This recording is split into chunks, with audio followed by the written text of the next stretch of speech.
All right. Happy Friday, everyone, and welcome back to the final day of the TCOM conference. I have to say that the conference has flown by. I've heard and read how many of you are happily surprised by the level of engagement that you've experienced in our sessions, despite us being physically apart. I think part of it is just we're adjusting pretty well to our new world technology. But more importantly, I think we've all experienced genuine caring and love. That's the central part of our collaboration and our partnership as TCOM practitioners. I think this has always been here. It just feels a little bit different when it comes across on Zoom. Before we get started this morning, I'd like to take a moment to give a big thank you to our 2020 conference program chair, Barbara Dunn. Barbara is a long-standing TCOM champion and has led her program committee in making sure that our educational experience these last few days is not just intellectually stimulating, but also inspiring. And if you don't know, the program committee not only selects the presentations, but also provides support to the presenters. A TCOM committee for the TCOM conference, after all, wouldn't have it no other way. So I know all of you would agree that Barb has done an excellent job, so thank you. And she is going to say a few things. Thank you, April. And thank you for all the support that you've given me in the conference chair position. And I really do want to thank all the presenters, again, for challenging our thinking with transformational ideas from the field. Behind the scenes is a vanguard of your colleagues selected for their expertise across the span of TCOM activities to review those conference proposals, coach presenters, advise on the program. And their subject areas of expertise, as you can tell, are far-flung: child welfare, family support, training, data analytics, adult services, multi-system implementations, among others. So I would like to thank each of our conference program committee members by name: Betty Walton, Janet Heckey, Lauren Schmidt, Lynn Steiner, Mark Lardner, Matthew Claps, Paul Brilski, Robin Orlando Price, and Soraya Griffin, with special mentions Dan Warner, the game master, Elliot Bloomer for his organization and many cheerful email reminders to presenters, and again, April Fernando for her practice wisdom on being program chair. And of course, John Lyons for his vision to make the conference belong to the community. I'm also thrilled to announce next year's conference program chair, my esteemed colleague and friend, Ken McGill, senior trainer and consultation specialist from Rutgers University for the New Jersey Children's System of Care. Thank you, Ken, for taking on the mantle, and perhaps you have a few words to say. I had nothing really prepared other than saying thank you, Barbara, for the amazing job making that transition over to the virtual world. And having been to the last 14 of these conferences, this really remained the same focus: sharing, caring, and preparing. So thank you. And you have some really big shoes to fill. So I'm not going to fill them. What I'm going to do is I'm going to step and walk in your continue to walk in your journey. So thank you. Thank you all for that wonderful opportunity. Awesome. Thanks, Ken. Thanks, Barbara. All right. We're going to move into our keynote speakers for the morning. One of the qualities that we all appreciate about the CANs, ANSA, and the FAST is the fact that they are person-centered tools. We know that the items on any CANs, ANSA, or FAST are themes that, when taken as a whole, tells us the story of a young person, the individual adult, and the family. We also know that the stories captured in these tools, regardless of who collects the information, belongs to the individual or family whose story it represents. Studying the stories captured in the CANs, ANSA, and FAST is important for us to know how to improve the care we provide, how to develop expertise in our workforce, and how to evolve our systems to meet the needs of its constituents. Research and practice are, after all, interlocked steps towards meeting a common goal. Studying the information from individual and family stories helps us with our work and should be done with the express permission of those individuals and families. The laws that govern the security and protection of such information, however, can sometimes make accessing this data challenging and may even create barriers to providing better care. But what if we could take the themes from the real stories of individuals and families and create de-identified data sets that represent or stand in for those original stories so that we can more easily access and study them? I think our first speaker this morning can help us answer this question. Dr. Khaled Emam is a professor of the School of Epidemiology and Public Health at the University of Ottawa and a senior scientist at CHIO Research Institute.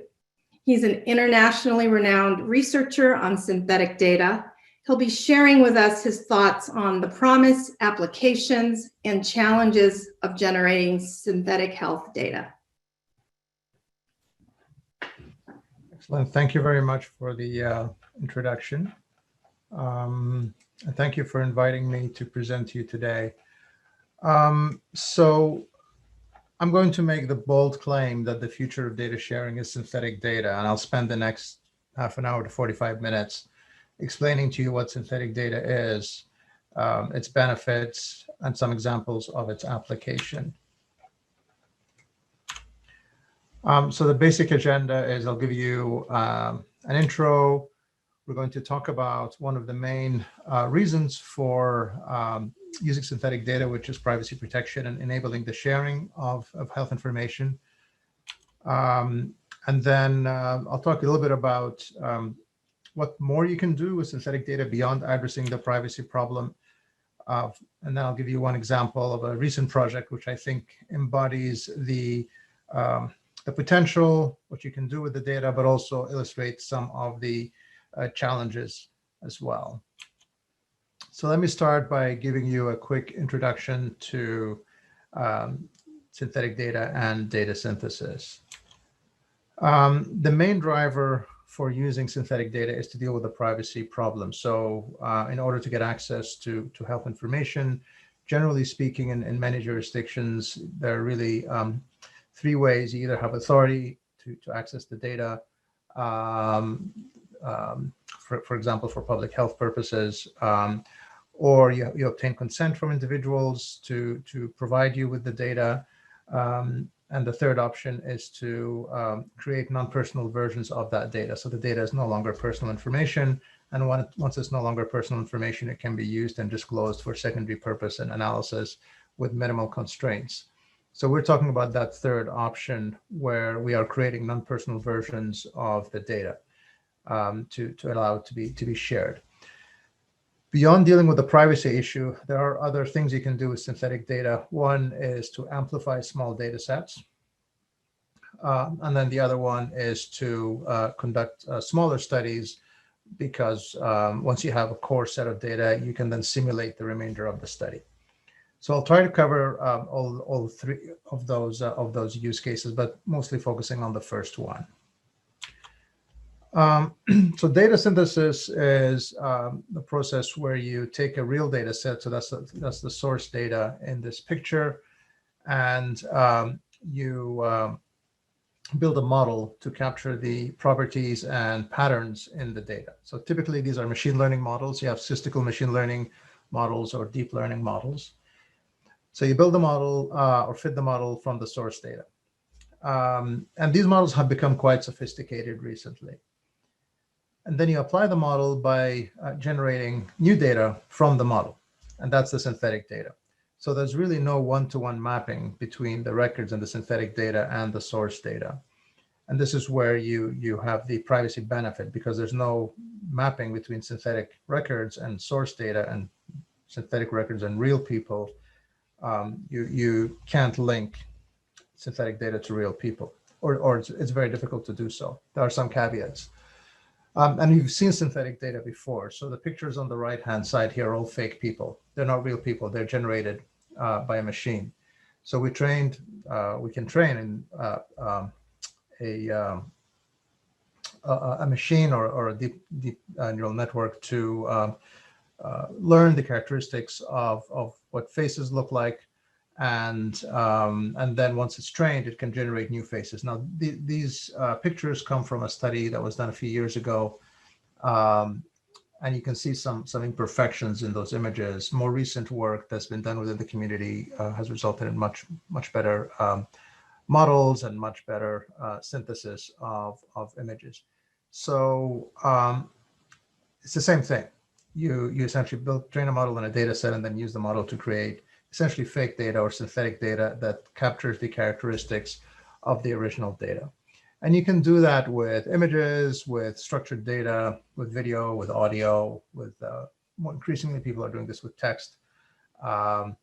So data synthesis spans multiple types of data, but I'm focusing really here on structured data. So a key concept when you talk about data synthesis is fit. I'll just try to illustrate it through some simple examples. So here we have a distribution of ages at discharge from a hospital system. Actually, this is the Washington State Hospital discharge database. And the blue lines essentially is a histogram of the proportion of individuals that have been discharged. Now, when we fit the model, here's an example of the red line, which is we fit a line or a model to the data. And this is a poor fit. So if we try to generate new data from that red line, we're not going to have high quality synthetic data because the fit of the line or the model to the real data is poor. Here we have a much better fit, but it's too good.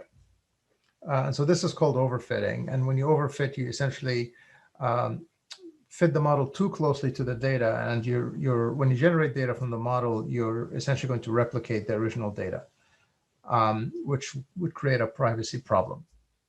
And therefore, we don't want to overfit. We want to build a model that's close enough that captures the main patterns in the data, but that does not follow the data too closely. So we're not essentially replicating the data set. So one of the key things activities when you're building these generative models is you want to avoid overfitting. And I'll come back to the concept of overfitting later on. So as long as you're able to manage overfitting, then you can start building useful models. In terms of techniques to build those models, there are a number of ways that are commonly used. So one method is sequential synthesis. This is where you synthesize the variables in a data set in sequence.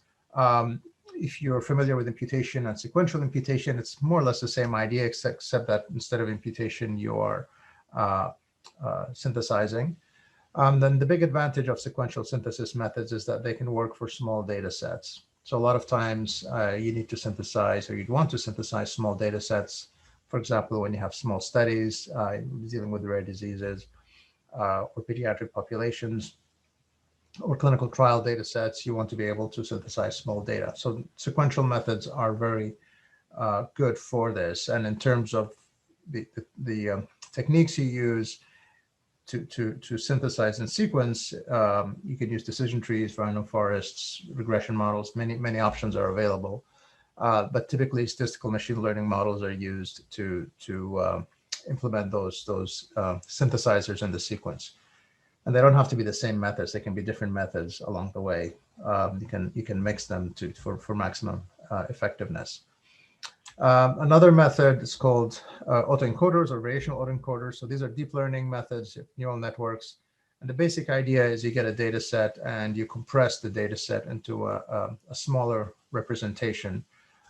So as a simple example, if you've done principal component analysis, for example, before, that's essentially a compressed representation or dimensionality reduction process from a larger data set.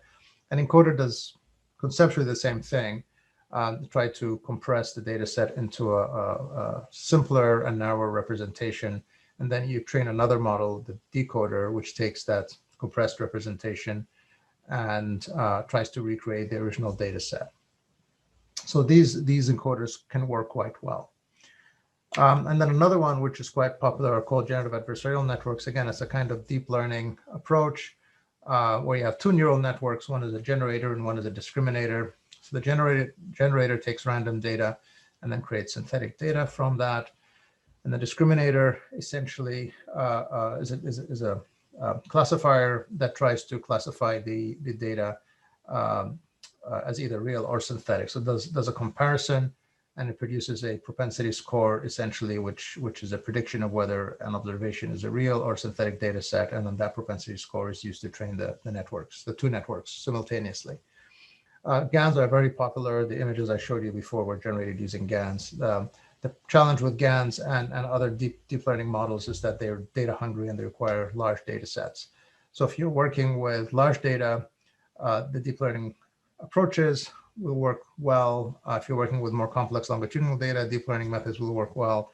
If you're working with smaller data sets, then the sequential methods will work well. So there's a number of different tools that can be used, and you have to choose the right tool for the type of data sets that you're working with. So let's talk about privacy considerations when we're building these generative models. So at a high level, when you think about the anonymity or identifiability of any data set, you would plot it on a spectrum, which is essentially a probability from 0 to 1. So for a probability of 1 means a person is absolutely identifiable. You have a name and an address and so on associated with the record. And then non-identifiable means the probability of associating an identity to a record in the data set is 0. In practice, we don't believe there's such thing as zero risk. There's always some risk. So we don't talk about zero risk. So all data can fall, or all records can fall along the spectrum. And somewhere along the spectrum, there's a threshold. So if the probability of identification of a record is above the threshold, then it's considered personal information. And if it's below the threshold, then it's not personal information. And the threshold could apply to an individual or a single record, or it could apply to a complete data set. So what we're trying to do then with any privacy enhancing technology to meet the identifiability requirements is to create a data set and conditions so that the probability of identification is below the threshold. It doesn't have to be 0. It's never 0. We just want it to be below the threshold. And there are some generally accepted thresholds that have been used quite a bit in practice. So choosing an identifiability threshold is not controversial, just because there's so many precedents over many years of different organizations around the world who have defined and used thresholds, and it worked quite well in practice. So some strong precedents for thresholds, and really they're not controversial.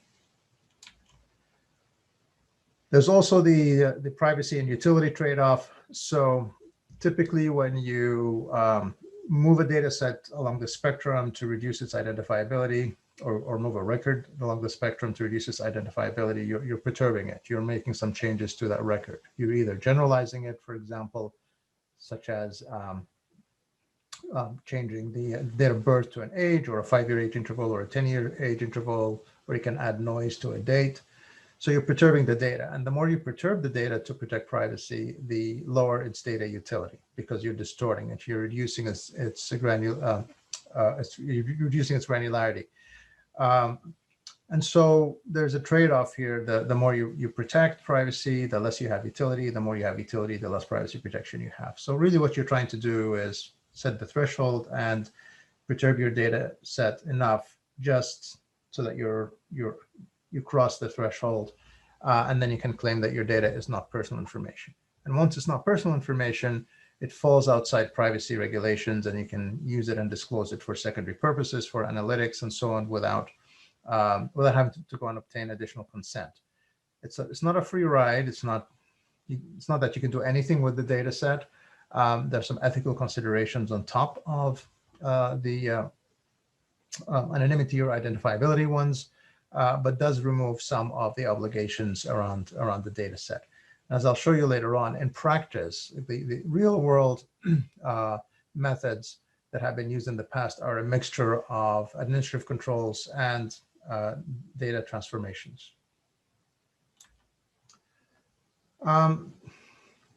So in terms of what you get from synthetic data, I'll just show you an example. So we built a privacy model to evaluate the risks in synthetic data, and there are different types of attack called population to sample and sample to population. But I'll just point you to the second data column here with 0.0197 and 0.086. So these are the probabilities of identification for synthetic data sets created from the Washington State Inpatient Database and then the Canadian COVID-19 database. And as you can see, the synthetic variants of the data set have quite low probabilities of identification without having any other controls in place. Now, typically a threshold of 0.09 is used as a threshold for health data. That's used by European Medicines Agency, Health Canada, Centers for Medicare and Medicaid, and various other state health departments for defining what's acceptable risk for identifiability. And these numbers are quite below that threshold. So we're starting to accumulate evidence to show that the probability of identification for synthetic data is below known thresholds. I'll talk about the utility side of the equation in a moment. But we're starting to have evidence that the privacy risks are acceptably low. Not zero, but they're below common thresholds. An important question is whether synthesis is better than other methods. And typically another method would be de-identification. It's a commonly used approach.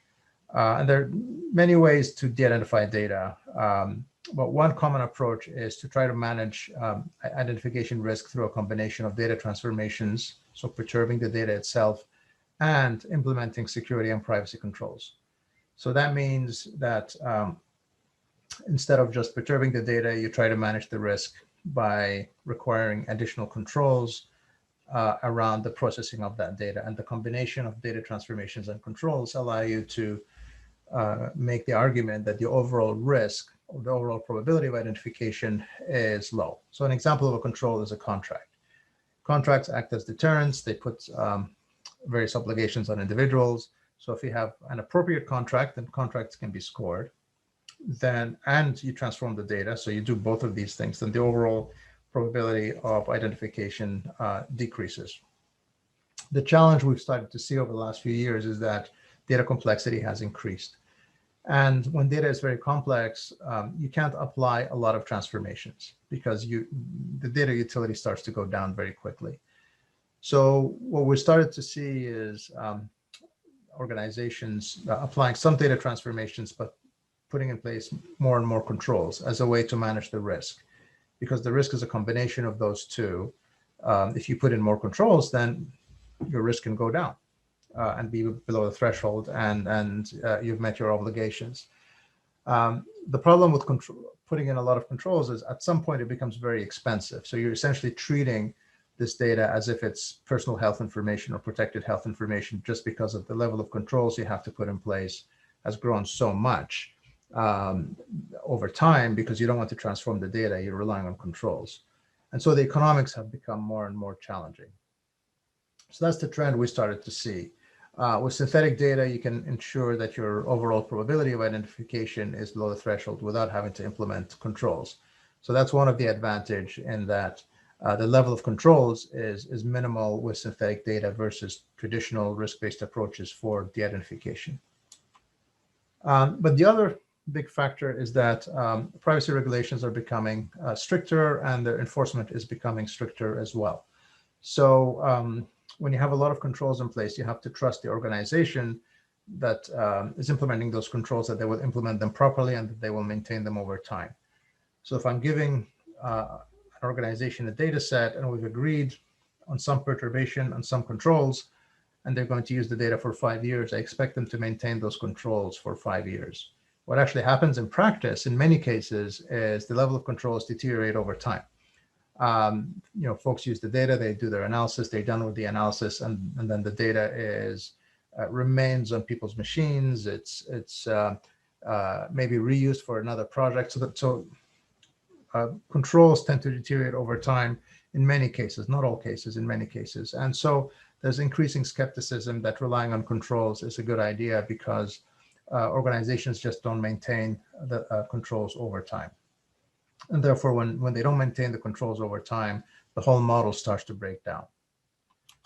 And then the other factor, of course, is erosion of trust. So we've started to see more and more studies coming out claiming to attack the identified data, which, I mean, I think there are many issues with those studies, but the perception is that traditional de-identification methods have important weaknesses, and therefore something new is needed.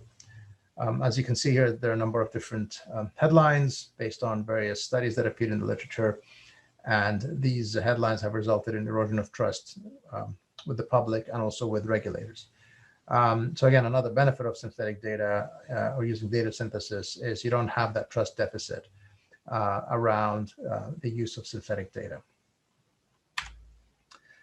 And finally, one of the big challenges we've seen over the years with de-identification is skill set. So de-identification methods require quite a bit of expertise and training, and there are very few people who have that expertise and training. And so it's becoming harder and harder for organizations to find the experts to be able to de-identify data fast enough and at sufficient enough scale for their data requirements.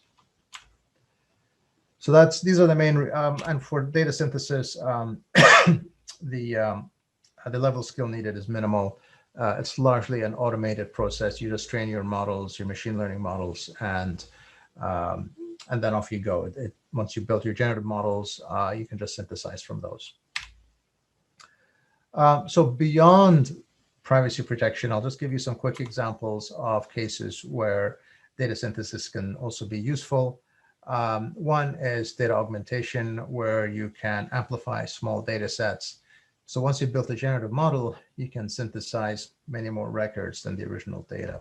So I can build a generative model from 500 records, and I can synthesize, 5,000 records, for example, and still maintain the patterns in the original data set.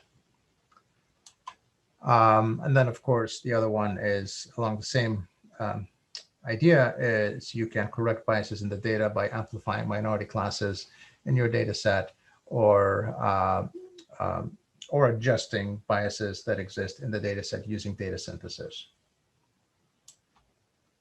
And then another, I think, very exciting thing you can do is simulations. So once you have a generative model, you can start simulating essentially the standard of care. So the simplest simulation is to augment your data by synthesizing more data sets, simulating more data that represent the standard of care that the data comes from. But you can start also modifying the inputs or using them for decision-making purposes. So you can input values for individuals and then have the generative models synthesize or simulate the remainder of the values over time. So then you can model what would happen to that individual if they proceed through the organization and follow the standard of care model that's embedded in the data, and you can simulate that. The advantage, of course, here is that the simulations can be quite complex, covering thousands of variables and over time, which is more than what you can do with the traditional prediction models. So this is where I think things can get really interesting with generative models. So let me walk you through an example to illustrate some of the things that I mentioned. This is a data set from Alberta, province of Alberta, and it had to do with study of opioids and use of opioids in the province. 300,000 individuals. And the data set had some basic demographics on the individuals. Collected over 5 years and going back to 2 years prior to when they entered into the data set. So for some people, it was over a 7-year period. And we had prescription information, so the drugs they were dispensed over that period, the number of visits they made to the emergency department, admissions, labs, and claims data from primary care. So quite a complex data set. When you look at all the individual events, we're talking about hundreds of millions of events in this data set. And for these 5 domains, drugs, visits, admissions, labs, and claims, you have multiple sequences of events over time for each individual, and these sequences are correlated with each other as well. So, the labs are correlated with admissions, with drugs, etc. And you had some individuals who had 10 events in their data, and I think the largest one had 37,500 events over that period. So you also have quite a bit of heterogeneity in the number of events and the complexity of the patients. So it's a typical health system data set. So the objective here was to synthesize this data. So the first step was to build a deep learning model. So we built a type of deep learning model called a recurrent neural network. And basically, we took the baseline data and the event data, treated them separately. We built a conditional RNN. And what this basically tries to do is look at the history of events and use that history to predict the next event. And then it compares the prediction with the actual value, and that gives the model or the training the feedback, and then it goes back and continues training the model to improve the weights in the neural network to improve basically or to change the weights so that it can improve the prediction accuracy or the model accuracy. So that's basically how the training works. And then the next step is generation. So with data generation, you input the first values, the baseline values, and then the first set of values into the deep learning model that was created, and then the model predicts the next event, which is then fed back and then predicts the next event, and so on. And then it keeps predicting subsequent events. And this is events of all types. So these can be, prescriptions, visits, admissions, labs, or claims. And for every event, it will predict the attributes associated with that event until a stopping condition is reached, either death or the period ends, or there are some specific stopping events that are also in the model. So when one of those stopping events is reached. So in terms of and so this is the first time someone has tried to synthesize such a complex health data set, just because you have multiple correlated sequences of events. And so here we see the distribution of different types of events in the real and synthetic data. As you can see, the patterns are quite similar. They're not exactly the same, because if they're exactly the same, then we have a privacy problem. Also, you can see different types of events. So you have, drugs, death, ED visit, GP visit, etc., hospitalization, and various lab tests. So there's good concordance between the real and synthetic data in terms of the distribution of events.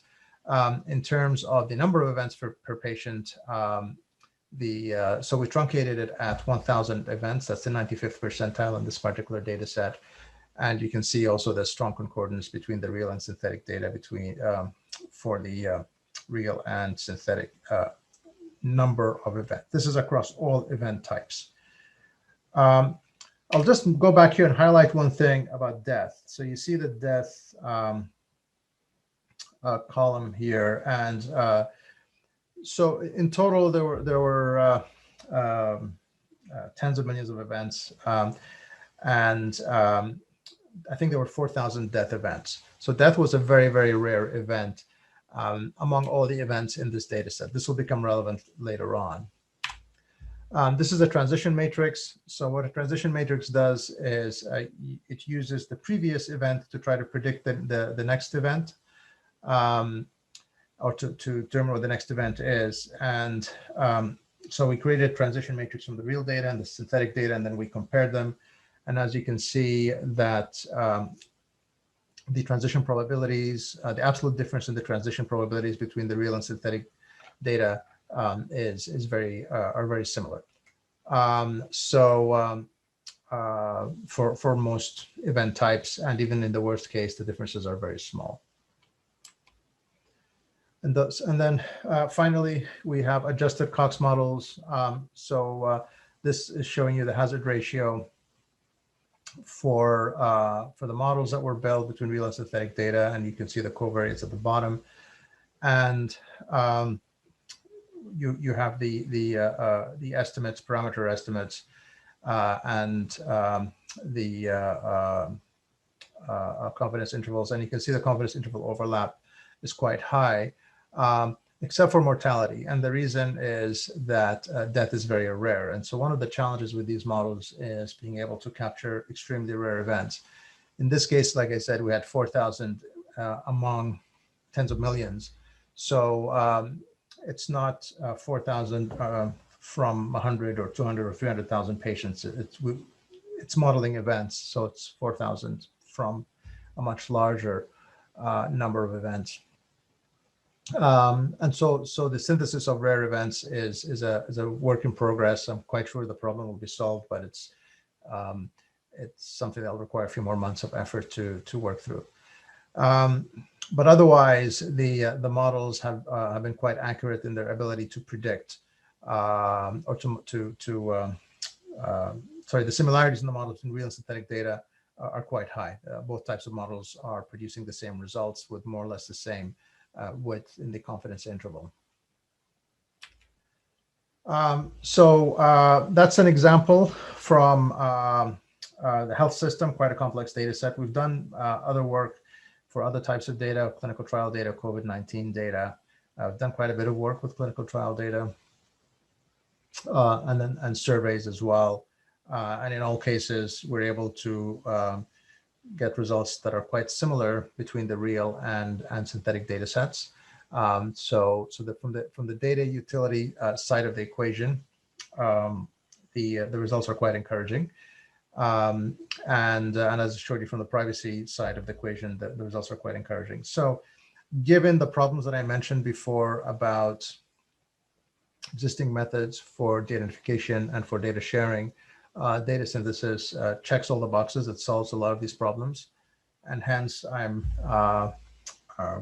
my hypothesis is that over time, data synthesis will become the predominant way for sharing data. Plus, of course, the advantages of being able to run simulations, data simulations from these generative models, which is in the formative stages of development. But I think over the next few years, we'll see some quite interesting work in that space as well. So with that, I will stop and see if you have other questions. So do you want me to read questions from the chat, or feel free to read whatever you'd like from the chat. There are some really interesting comments and some questions. I know John has been monitoring the chat and answering some questions, but I'm sure you have other perspectives to offer as well. Okay, so let me take them in sequence. How is synthetic data generated? So as I mentioned, the three common methods: sequential synthesis, and then deep learning, variational encoders and GANs. And there are other deep learning architectures that are being used, and they're being combined with each other. The disadvantage of deep learning is data hungry and very computationally intensive. For larger data sets, the computational requirements can be quite significant, but they work well when they're implemented. So these are the main ones, but there are other techniques that are being developed. People are using genetic algorithms or evolutionary algorithms to synthesize data. So these are being explored. There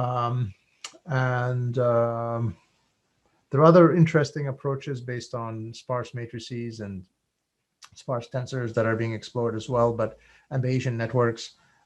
So a full spectrum of techniques, but the ones I mentioned are probably the most used in practice. An interest, well, is a study using synthetic data exempt from IRB review? Well, it depends. I mean, an IRB review would consider, among other things, two things. One is whether the information is personal information. And if it's not personal information, then that checks the box. You don't, no comment or no concerns from the IRB would exist around the identifiability of individuals. And I think synthetic data would pass that test. The other question an IRB would ask is around these analysis that's being done and whether the analysis is potentially harmful, discriminatory, creepy, and could cause different types of harm to individuals. And not just the study itself, but the decisions that could be made from the study. So, and that can happen with personal information, de-identified information, or with synthetic data. The whole point of synthetic data is that it maintains the patterns in the data, in the original data set. So if the original data set is biased and will result in biased decisions being made, that will carry through to the synthetic data as well. So IRBs would normally look at these factors. So I wouldn't say it's completely exempt, but it reduces the number of objections that an IRB would have. If IRB is comfortable with the data uses, then that checks that box as well, then there shouldn't be an issue. Dr. Emam, can you comment on applications of synthetic data to behavioral health?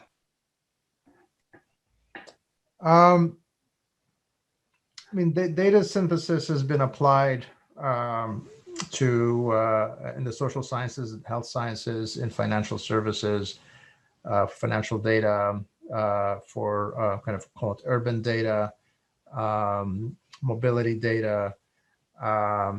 The techniques are very similar across the board, as long as you're not dealing with images. So, synthesis used to train autonomous vehicles and so on.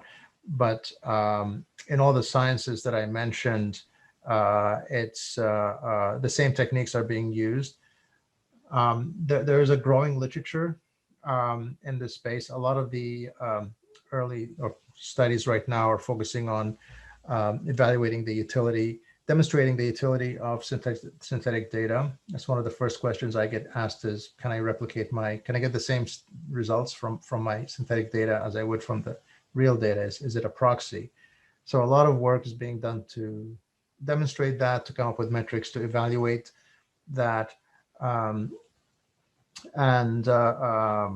then there's a big history in privacy and privacy evaluations, and these are being applied to synthetic data, but the results on that have been good so far. So I wouldn't say it's a settled issue, but there's accumulation of evidence there and good theories around that.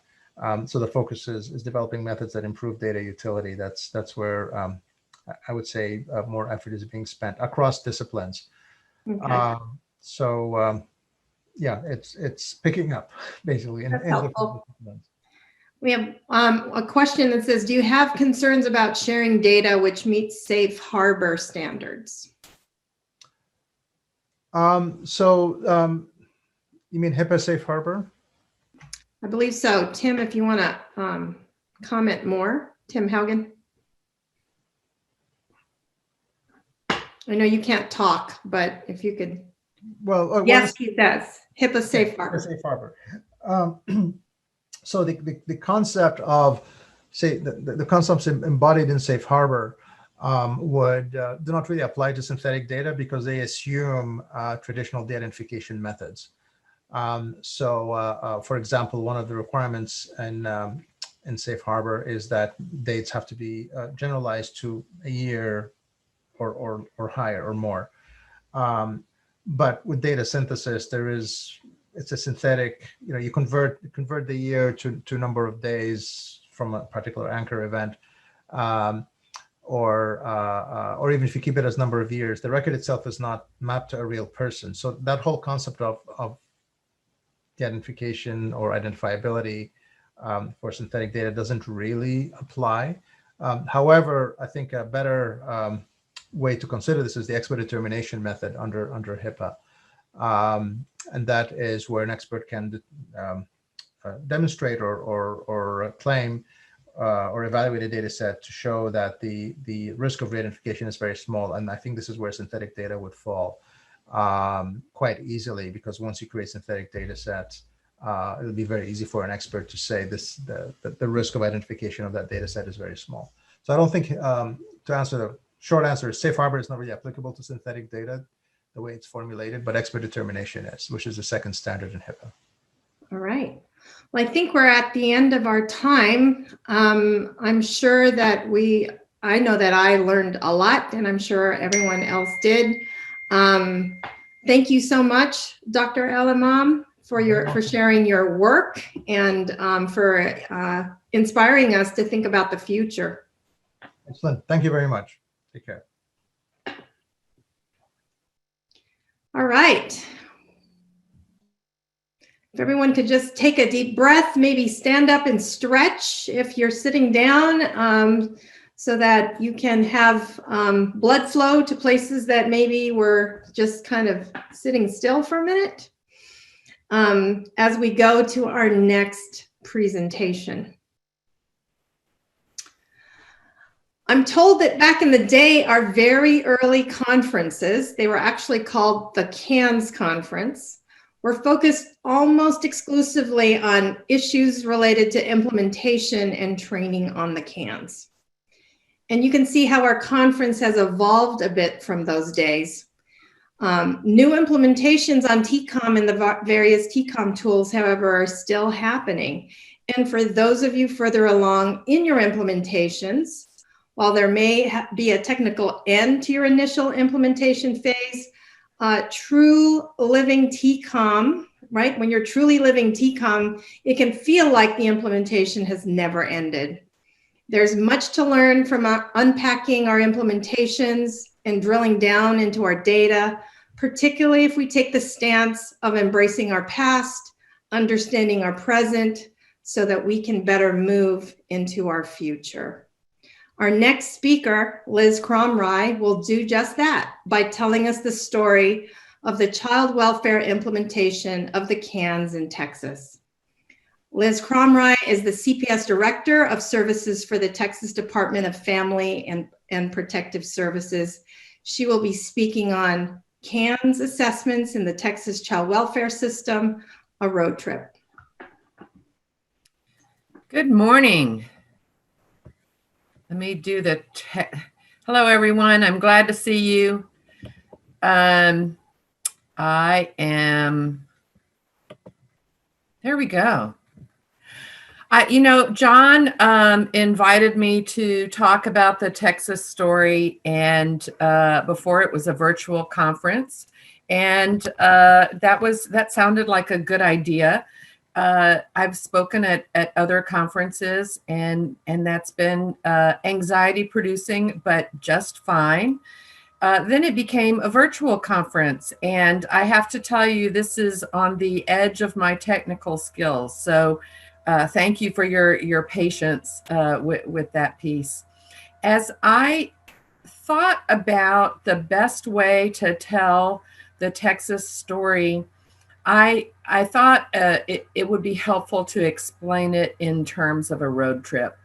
And as a person in her 60s, a road trip for me that I'm envisioning is not the get in a car and plug in GPS and know at every moment who's around you and what to anticipate, but maybe the old-fashioned road trip, the kind that I had in my family of origin. We had an old station wagon at first, and then we had an old VW bus, and we all piled into the car. We had a destination, we had some general time frames, but we had the flexibility to try and follow along where we were going, but also take detours, see sites, and adjust our schedule. So that felt to me a lot more like our Texas road trip. So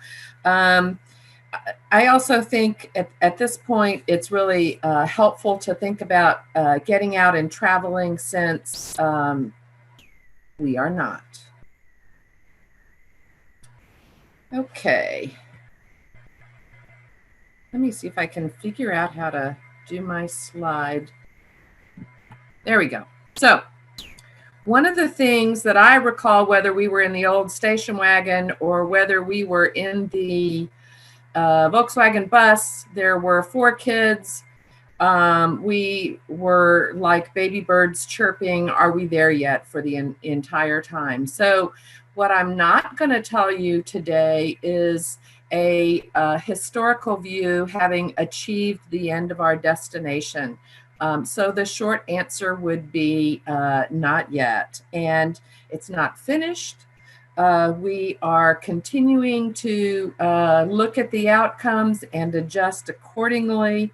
But I think we've driven a fur piece, and so it is good to talk about where we've come, where we are, and where we're headed. And I think it's important for us to continuously do what my parents did, which was, when we asked, are we there yet?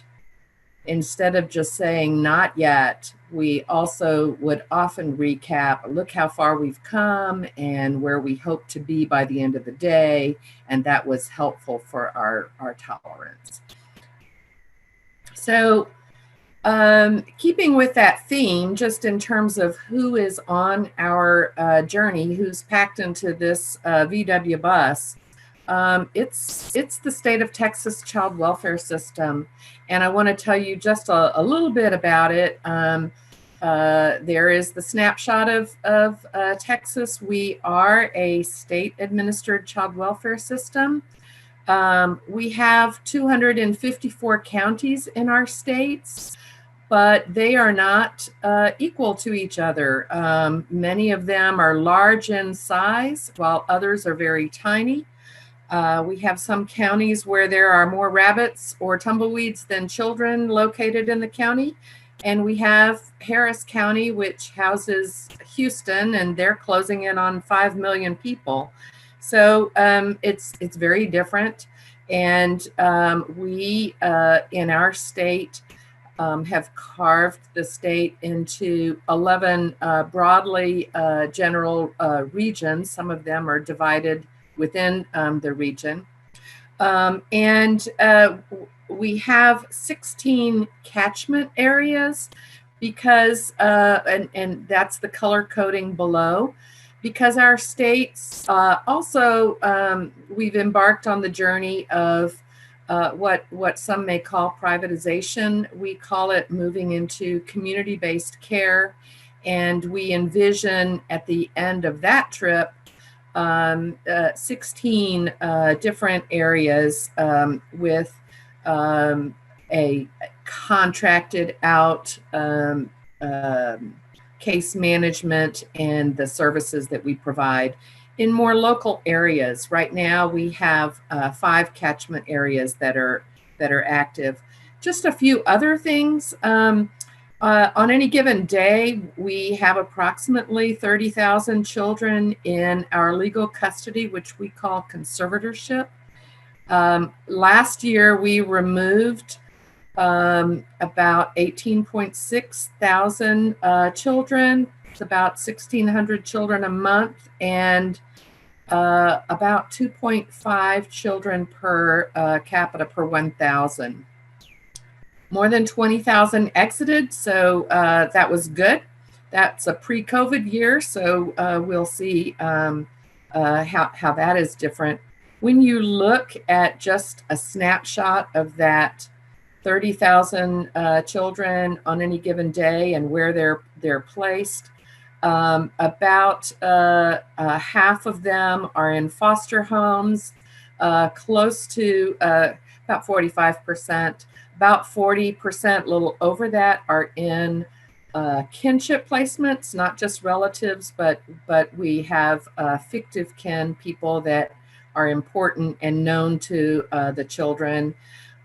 We have about 6% in residential treatment centers, and a number of children also in adoptive placements.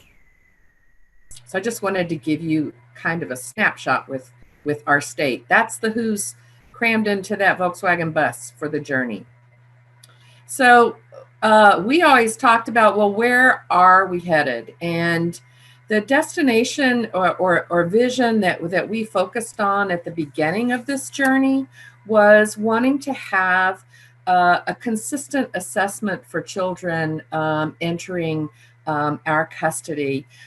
We always talked about being a state that has a fairly low removal rate, that we had children that had high needs coming into our system, but we did not have a way to really look at the children's needs, their strengths, what the services were that were important to them with a consistent assessment tool, and we needed that.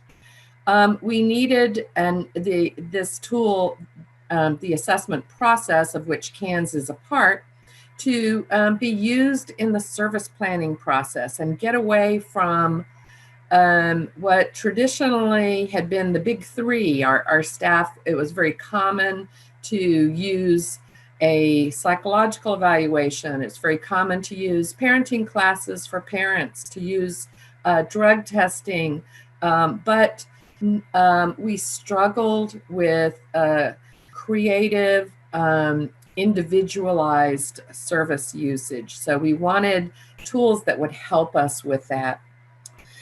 We wanted a tool that would help us look at trauma and the impact of trauma on our children. We wanted it to be useful for children of all ages. And we wanted to take advantage of the managed care system that we have in Texas. And I'll say just something about that. In 2008, we started a single managed care option. It's a Medicaid plan for the behavioral health and medical care of children in our custody, and that's across the state. And so we wanted to use that. We really wanted to take advantage of that. And we wanted this to be something that we would use statewide and that would be accessible. So we also had some things that we were trying to depart from. We had frequent use of psychological evaluations that, and I would be the first to say there is an important need for a psychological evaluation with IQ testing, some very specific assessments of children, but not every child that entered care needed that. And some children were having them frequently as their behaviors changed or their needs changed. We had real differences based on the location and accessibility of tools, and we had a disconnected system. So this is what we were hoping to achieve, having an assessment process that could assess a child coming into care, but using this tool in each of those assessments to gather that consistent information and to better match what children needed with the services that we had.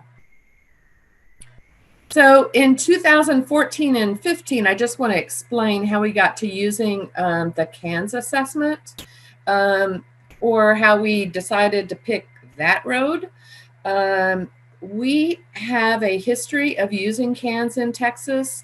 Some of you, if you've gone to each of the TCOM conferences, heard when the conference was in San Antonio, heard a discussion about the use of CANS in our community mental health system. It's used in our juvenile justice systems. We talked with stakeholders and gathered information about different choices. As I've already mentioned, the historical concern about avoiding a tool that was very intrusive, that was costly.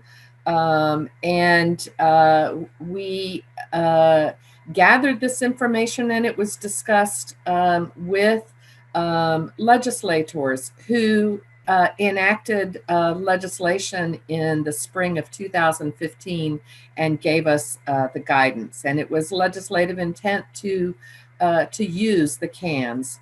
So we worked with Dr. Lyons and his team and built on the tool that was already developed and used in our community mental health system, added some child welfare specific components, added a trauma module, and we used the Texas CANS 2.0.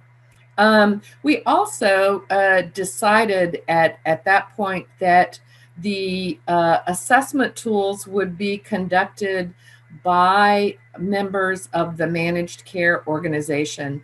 We did in Houston a pilot where we piloted the use of the tool by our child welfare caseworkers and decided not to do that. It was we had the managed care organization.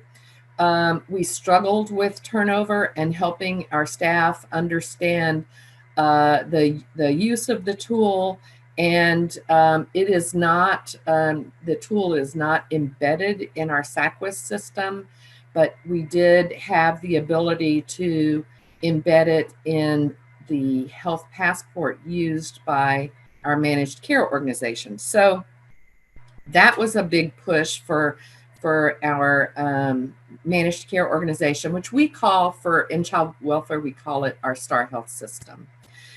We also had our first entity that was in the catchment area in the Fort Worth area of Texas, that was our first effort with privatization, and they were using the CANS system and had trained a lot of stakeholders in the area for using that. So we felt like we could build on stakeholder efforts that were already using it. So in 2016, we rolled it out. We worked with our Star Health program, and they trained stakeholders, enrolled CANS, helped CANS assessors become enrolled and trained in the use of the CANS. We today are still where we were back then, and that was we are requiring it for children that are 3 years and older. We know it can be used with children under the age of 3, but we do not require it for that age group. Our decision point for that was thinking that CANS assessors, that the professionals doing the initial assessment would most often be pediatricians, and that would be difficult. There were not very many pediatricians who used CANS in their practice, and so that would, we just felt like it was a better way to start with that. We do it within the first 30 days of coming into care, and it is part of an initial assessment protocol. It is not the only thing that is done. I mean, there are other assessments depending on the professional that is using the CANS and that is conducting the initial assessment. Typically, though, the assessment is a Star Health credentialed CANS certified assessor. That enables the managed care organization who has oversight over their Star Health behavioral health providers. It puts the onus on them to make sure that they are credentialed, that they do the oversight of the work done by providers. So 2017, I want to say that we used eCANS, and we worked on this with Dr. Lyons and his team originally at Chapin Hall and now with the University of Kentucky. eCANS is where every CANS assessor across the state enters their CANS assessment. This system enables us to access it, to and to look at comparison of the data I'll talk about, since now we have in our ECANS system roughly 50,000 CANS assessments, all of the same tool. The ECANS part, as I mentioned, it is not, ECANS and the CANS assessment are not linked into our impact system, which is our state's child welfare SACWIS system. But Star Health has a health passport. It's a claims-based passport for each child that has Medicaid information, Medicaid data in there. It's not synthetic. It's the real child's Medicaid data. It's not an electronic medical record, so it has information that you would see with claims, diagnoses, who the providers are, the service provided. It has assessment data in there and is accessible to the child's CPS caseworker, to the child's caregiver, to a CASA, people that would have access to the child's medical records. And there is an interface that goes from ECANS into the health passport on a nightly basis. So every night when there is a newly completed CANS assessment, it is downloaded into that child's health passport. Multiple CANs are in there, and we're able to have that information be shared. If there is a CANS assessor who is giving a child a CANS that is different from one that was provided earlier, that CANS assessor can see the prior CANs. This gave us the flexibility. We require it within the first 30 days and annually thereafter, but there are a lot of children who are receiving the CANs on a quarterly basis. They can receive it whenever it is needed. And there is flexibility for how that assessment, the schedule of that assessment based on the clinician and the child's needs. Also, the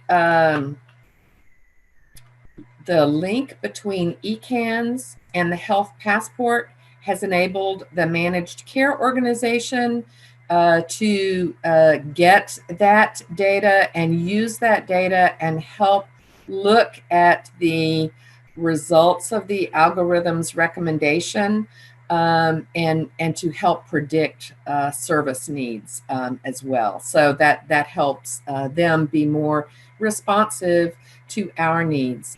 We do not use it as a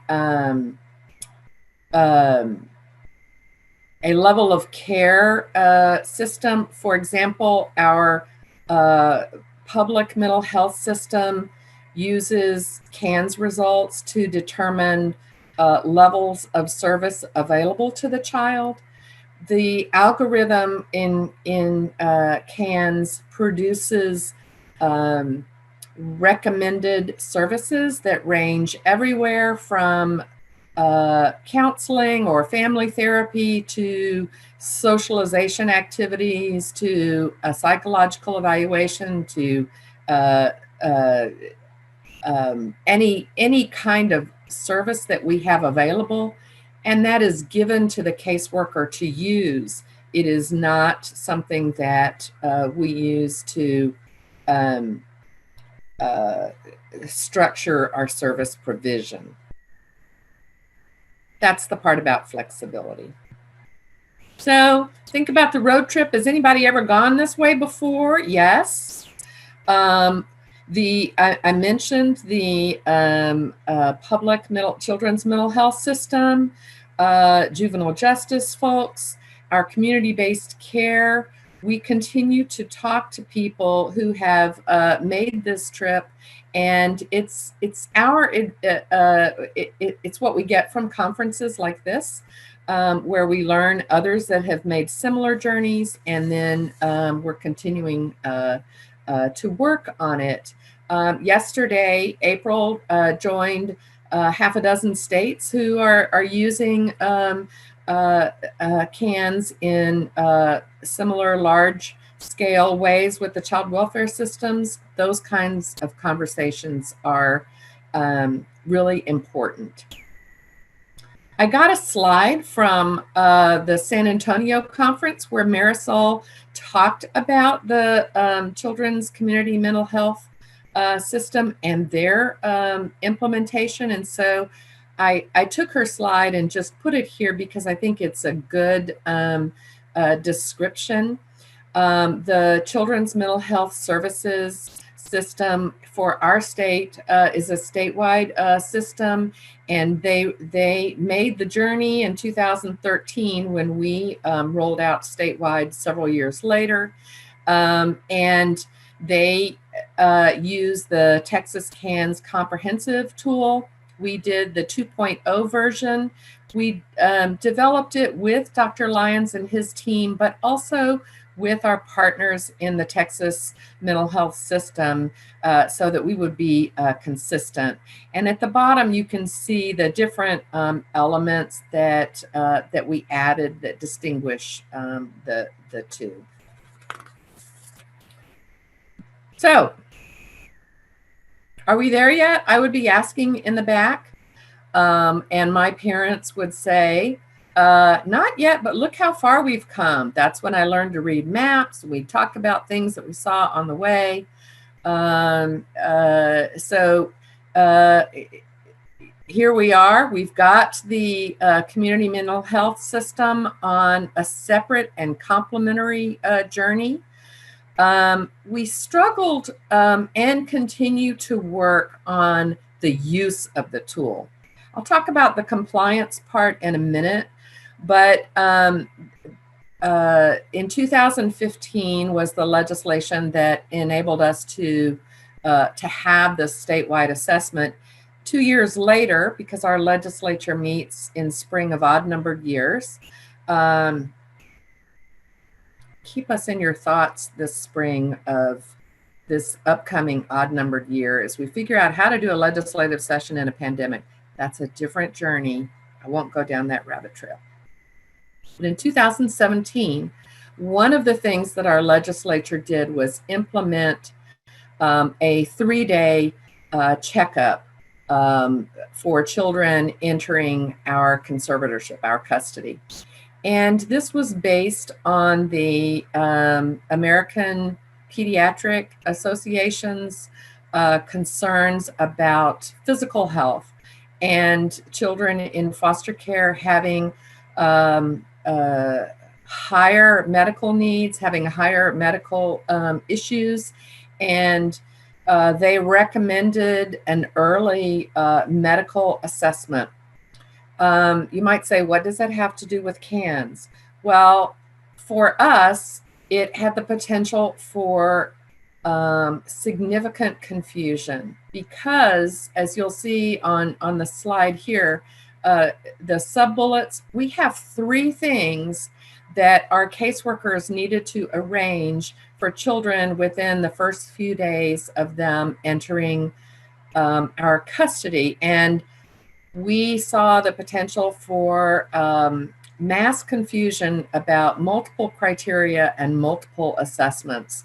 So our medical services team suggested an approach that that we implemented, and it's been very successful. We call it the 3 and 30 approach. We emphasized with our staff and our stakeholders and caregivers in the medical field that the 3 and 30 referred to 3 different tools in the first 30 days. So they're not the same. And this included the 3-day checkup, which is a medical screening for most children within 3 days of removal. Obviously, if they're in the hospital or seen in an ER, they don't need to go and have a second checkup. We just capture that information. There is the initial CANS assessment, and there is what we call the Texas Health Step Checkup, our Well Child Checkup. EPSDT is often the acronym used across the country. Those three things. And so we took the opportunity to retrain our staff in all of these tools. How, when all three of these tools were completed and they had all of the information, all of it's in the child's health passport, all of it's available to staff, that they together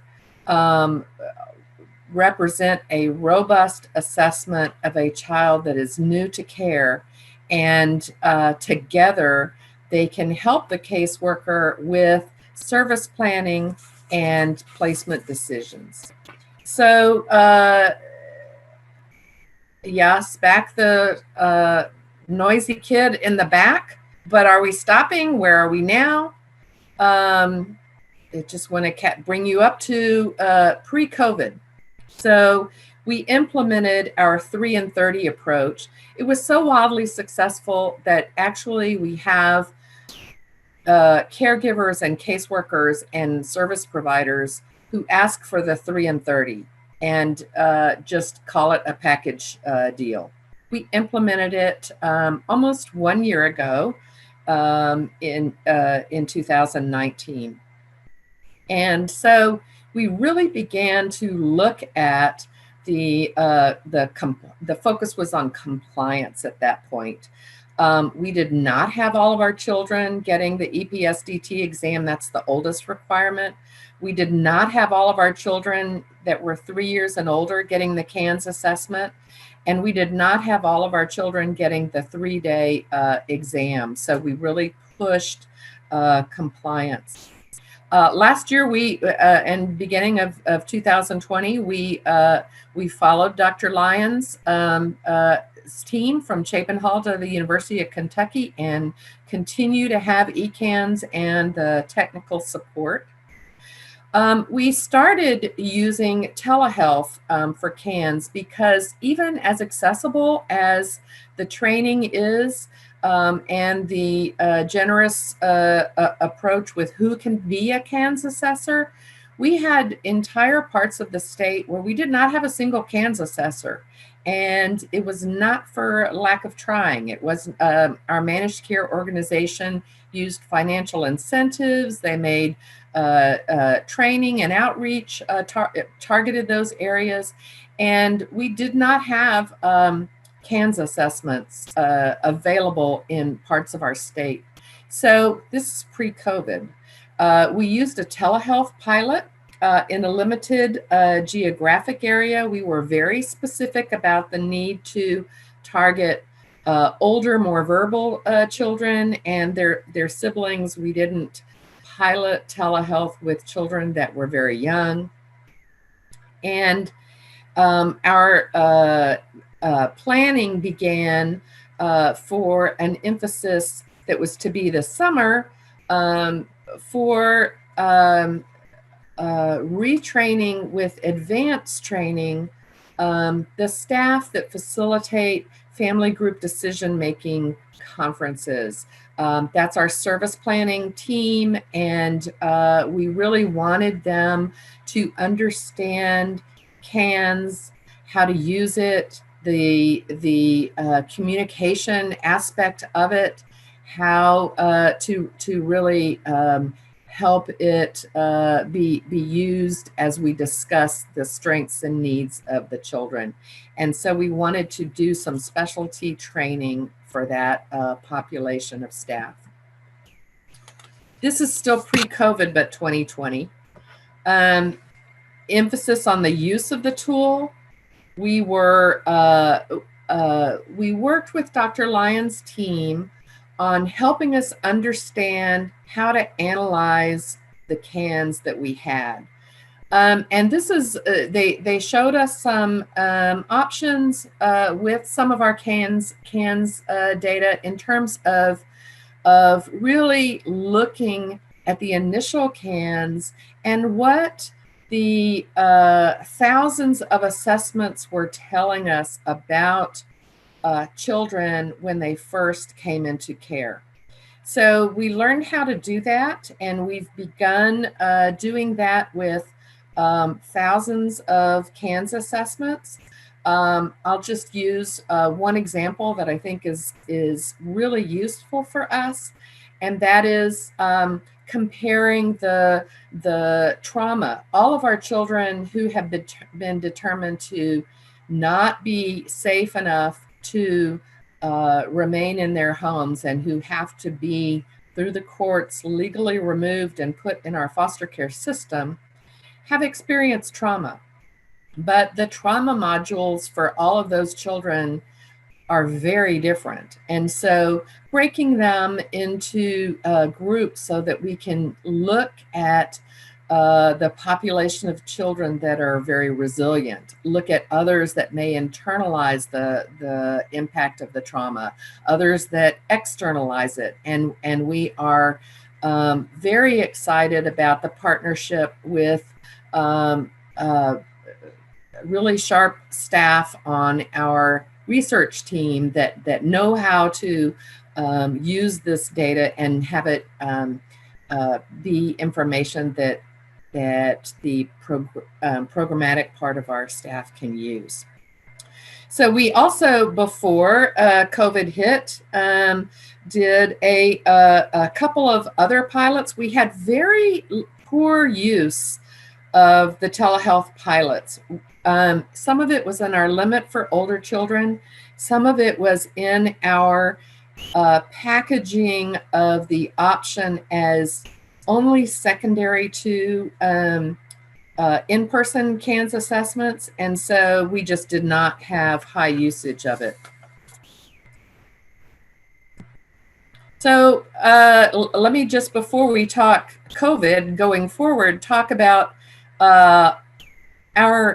this is Texas, this is child welfare. We always have challenges, always have unforeseen issues. We take time to learn from that.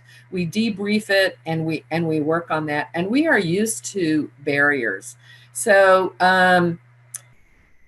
we're used to language barriers, cultural barriers. I mean, we have part of our state is on the border of Mexico. Parts are in the Panhandle. Parts of it are some of the largest cities in the country. We have capacity issues for placement, for services. We have cost issues. We have just the geography of Texas. It's big and it's huge. We have hurricanes. We're used to dealing with disasters. However, as I would say when I was a kid, ruh-roh, we weren't really prepared for COVID, and it has become its own special barrier. We have never experienced a pandemic in our child welfare system before in our lifetime, something that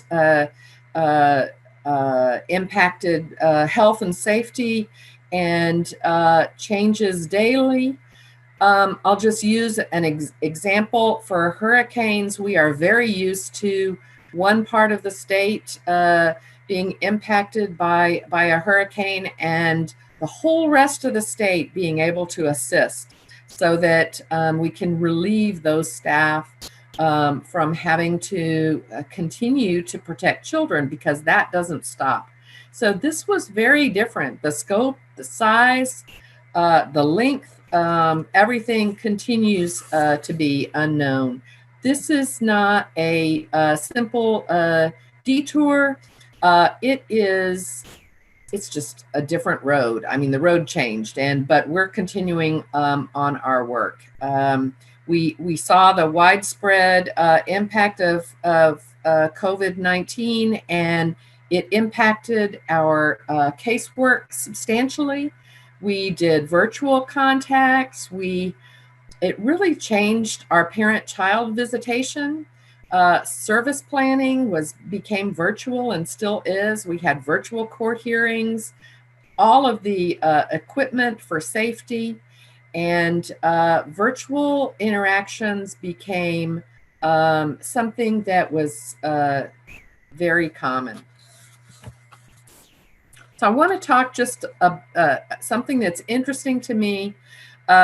This is looking at our compliance of cans, and something that I think is interesting. The last 3 bars are March, April, and May of 2020. So that is our, we are definitely on the COVID path there. We did have a dip, but it's not really huge. And here is a different way to look at it. The 3rd quarter is totally COVID time period, and we have 66% of our children coming into care having the cans. It's not where we still have a compliance issue, because it should be up in the 90s, but we haven't lost ground from with the impact of the virus. So we made changes to our 3 and 30 approach. We kept the direct contact for the physical exam. We sustained our CANS assessment, but we opened the door, not just from a pilot for CANS telehealth, but we expanded it to all ages for the whole state. And it continues to be an option. Our Well Child checkup, we focused on our youngest children and did as much of that as we could virtually and in person where we could.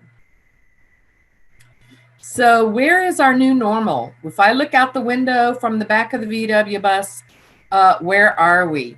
Lots of our practice has incorporated the new normal into routine. The telehealth is very widespread. We are also using telehealth for other components of behavioral health. One of the things that we found was the more rural parts of our states, the parts of our state that were underserved, that telehealth is a real advantage to that. And we have returned to our analysis of the aggregate use of the data that we have, and figuring out a way to improve the use of CANS, but perhaps through the virtual options that we have. Just so you know, Texas child welfare practice is back on track as well.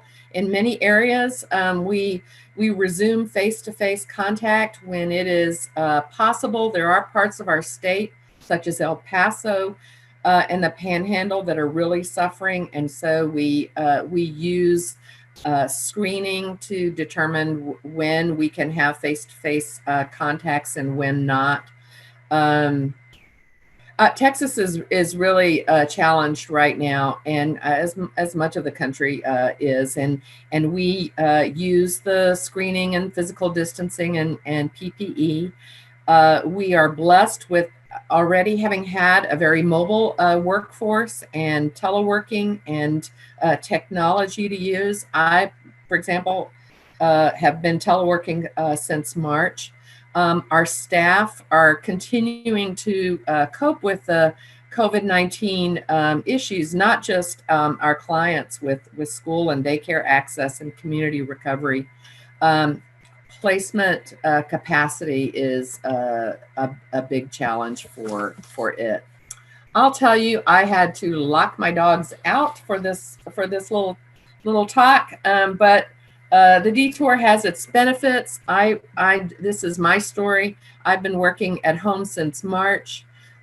This is where I live. I live on a farm with my 4 Chesapeakes and my cattle. And I locked them out because they would have talked for this entire time. We live on Zoom. There's my immediate family, those of us that were in the back of the VW bus. This is us yakking. So we find a way to do it. Realistically, we have to deal with the impact of COVID, safety, permanency, well-being. I mean, we are seeing resilient staff and their focus on their mission. It's amazing. FFPSA is changing the future of child welfare, and we have much work on that, and it's good to partner with other people in the country. But our most famous Texan, Willie Nelson's tune, "On the Road Again," we are still going. So the Texas story is not over, and there you go. So April, I don't know if we have questions or comments, but that's where we are. Questions. We do have a couple. Let me read one of them to you. Do you feel the CANS has been helpful in improving overall service provision and outcome for the families you serve? I think that's an easy yes. The story that I think makes it most clear is how we set up the CANS tool to produce some suggested options for services. And we put, when we developed that algorithm, we put everything that we could think of, and we did not limit it to Medicaid options. We did not limit it to things that you have to contract or buy or use insurance for. Their socialization activities are in there. And so I think one of the most important things that it has done is to help our staff think outside the box and really look at what that child's strengths and needs are. So for a caseworker to see, in looking at the strengths of the child, things to build on, even if it's some kind of group school-based community activity, that's not something that was a big focus several years ago, and that's been helpful for our staff. It's also been helpful when we have the opposite side of the spectrum, children with very severe needs, to look and see what where the trauma is, where those scales are. As we look at the data, I think we will use it more in terms of driving issues related to capacity and service development. Great. One more question. Does Texas use a teaming approach when completing the CANS? So yes, we do have. So sometimes a child coming into care, our information is quite limited. So the caseworker works with the CANS assessor, who also gathers information from the caregiver of the child. So the use of the CANS and what that information tells us is done with a team approach. It may be, if you're doing telehealth, it may be there is not a team with that child gathering the information for the initial assessment. Awesome. There are some more comments in the chat, Liz, that you might want to read as we close out the session. And folks, you now know how to contact Liz if you want to spend more time digging in deeper about Texas with her. Thanks so much, Liz, Thank you for sharing your story. Thank you, dogs, for being so good. So folks, we've come to the end of our session together. And as this is the last time we're actually going to be together, I want to thank you again for your engagement, participation, and generosity in giving of yourself and your time to us these past few days. I've hoped you've gained as much from your experiences here as we have from your presence and contributions. You've made our cloud gathering not only a success, but one that has set a new standard for future meetings. But before we let you go, and if I could please have the screen, Josh, I want to share something with you. You might have been wondering why it is that, where's our conference stuff? right? We need swag. Well, you will be receiving swag, and you will be, whoops, wrong one. You will be getting, if I could share my right screen, in a few weeks, towards the end of December, you're going to be getting a box that looks like this, and it has all this stuff in it. And this is a thank you for attending our conference and being with us. The thank you comes from the Parade Foundation, but more importantly, comes from our sponsors, Opeka, Magellan, Casey Family Programs, and Objective Arts. So you should be getting a holiday gift from us fairly soon. So please enjoy that and look for it in the mail. And finally, we count on seeing you all next October in Lexington, Kentucky, and hopefully in person as well as in the cloud. Please enjoy the remaining sessions today, and don't forget to complete your evaluations and give us feedback on how we can make our next gathering even better. Thank you, everyone.